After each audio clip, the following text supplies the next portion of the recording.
नमस्कार दोस्तों, स्वागत है आपका आस्क का क्वेश्चन में।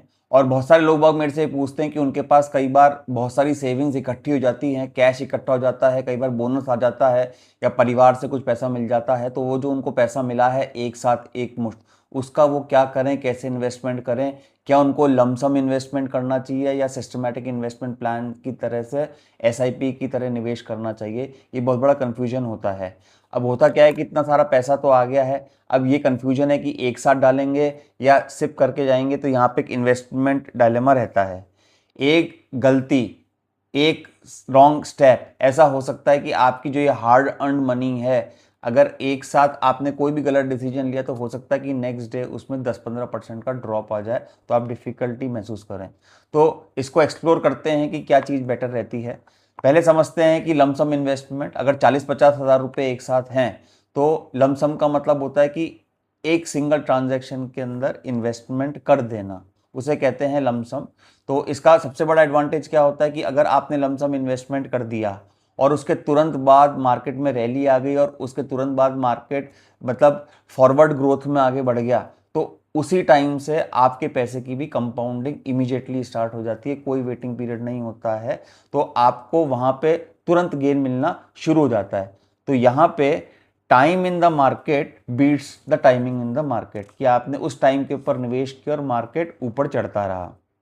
अब इसका नेगेटिव क्या है, आपने जो टाइमिंग रिस्क, आपकी अगर टाइमिंग रिस्क गलत हो गई और जिस समय निवेश किया उसके बाद अगर मार्केट नीचे जाना शुरू हो जाए और काफ़ी नीचे चला जाए, क्योंकि ये तो कोई भी नहीं जानता कि मार्केट कब पीक बनाएगा कब लो बनाएगा, लेकिन आपके इन्वेस्टमेंट के बाद अगर आपने हाई पीक में इन्वेस्टमेंट किया है तो इतना लो चला जाएगा बाद में, तो हो सकता है कि आपकी रिकवरी दिक्कत में हो। तो इस स्ट्रैटेजी के अंदर एक नेगेटिव पॉइंट ये होता है।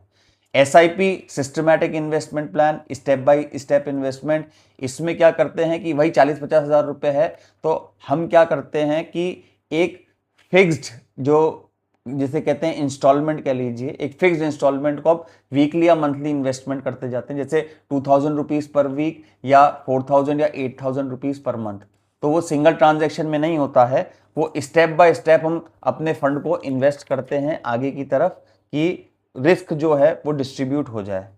अब इसका एडवांटेज क्या है, टोटल पीस ऑफ माइंड है, it protects you from the bad timing, क्योंकि इन्वेस्टमेंट डिस्ट्रीब्यूटेड है ओवर द टाइम, कि अभी कहीं पे भी लो बनाएगा मार्केट, अगर मार्केट नीचे जाता है, मार्केट लो बनाता है, तो सेम इंस्टॉलमेंट जो सेम सेफ है आपको ज़्यादा यूनिट्स बाय करेगी, तो ज़्यादा यूनिट्स बाय करेगी तो आपके जो पोर्टफोलियो के अंदर टोटल यूनिट्स की जो वैल्यू होगी वो कम हो जाएगी। इसे कहते हैं रुपी कॉस्ट एवरेजिंग। तो रुपी कॉस्ट एवरेजिंग का भी, अगर गिरते हुए मार्केट में इन्वेस्टमेंट करके आपको कम प्राइस के ऊपर यूनिट्स मिले तो आने वाले टाइम में उसमें भी गेन मिलेगा।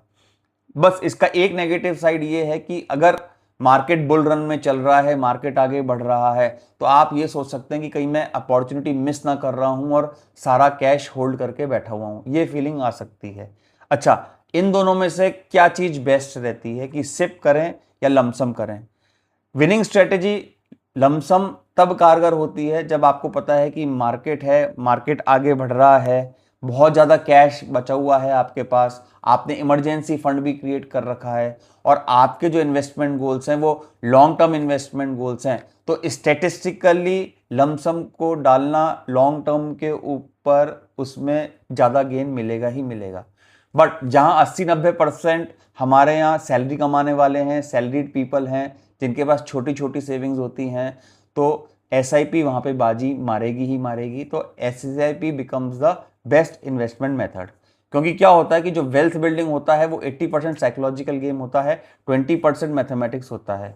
तो इन दोनों को मिलाकर के जो फाइनेंशियल डिसिप्लिन होता है, एसआईपी का ही फाइनेंशियल डिसिप्लिन जो होता है वो अनब्रेकेबल होता है। और इस तरीके से रिस्क को स्प्रेड किया जाता है कि चाहे मार्केट अप जाए चाहे डाउन जाए, आपके इन्वेस्टमेंट्स प्रोटेक्टेड रहते हैं और आपको रुपी कॉस्ट एवरेजिंग की मदद से जो लॉन्ग टाइम कंपाउंडिंग का फायदा मिलता है वो होता ही होता है। तो यहाँ पे बोलेंगे कि इस स्ट्रैटेजी में लमसम बेस्ट रहेगी। फिर आप अपनी कंडीशंस चेक कर लीजिए, मैंने दोनों बता दिया कि आपको लमसम ठीक रहेगा कि एसआईपी ठीक रहेगा। आप लमसम इन्वेस्ट करते हैं या एसआईपी में ज़्यादा बिलीव करते हैं, अपनी राय कमेंट करके मुझे बताएं। अगर वीडियो अच्छा लगे हो तो लाइक करें, शेयर करें और चैनल को अभी तक सब्सक्राइब ना किया हो तो सब्सक्राइब ज़रूर कर लें। मिलते हैं नेक्स्ट वीडियो में। धन्यवाद।